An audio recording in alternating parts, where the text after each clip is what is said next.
একজন মেধা তালিকায় থাকা ছাত্র বা ছাত্রীর সাফল্যের পেছনে কার অবদান অনস্বীকার্য বলতো?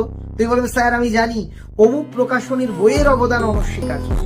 না, এটা আমার মতে ঠিক নয়।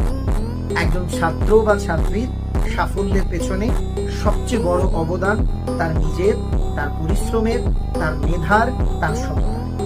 এরপর অবশ্যই বাবা মায়ের গাইডেন্স এবং আশীর্বাদের। তারপর গৃহ শিক্ষকদের পরিশ্রম, স্কুল শিক্ষকদের পরিশ্রম, সেটা তো রয়েছে। সবকিছুর সম্মিলিত ফল হলো একটা বড় সাফল্য। কিন্তু দেখা যায় মেধা তালিকায় থাকা একাধিক ছাত্রছাত্রীদের বিভিন্ন প্রকাশনী তাদের বাণিজ্যিক বিজ্ঞাপন করায়। সেখানে তাদের দিয়ে একটা অর্ধ সত্য বা বলা যেতে পারে একটা সত্যের অপলাপ উচ্চারণ করে গিয়ে নেওয়া হয় যে আমার সাফল্যের পেছনে অমুক প্রকাশনীর অবদান অনস্বীকার্য। সত্যি কথা বলতে দেখো, যদি ছাত্র বা ছাত্রীটি সেই বই পড়ে উপকৃত হয়, সত্যি উপকৃত হয়ে থাকে, তাহলে হাজার বার এতে আপত্তি নেই। কিন্তু যে বই সে পড়েনি বা পড়ে অতটা উপকৃত নয়, সেই বইকে সে যখন নিজের সাফল্যের ক্রেডিট দিচ্ছে, তখন কোনো একটা জায়গায় গিয়ে তার নিজের প্রচেষ্টা, তার শিক্ষকদের প্রচেষ্টা, তার বাবা মায়ের প্রচেষ্টা, এইগুলোকে কোনো একটা জায়গায় লঘু করে ফেলা হচ্ছে।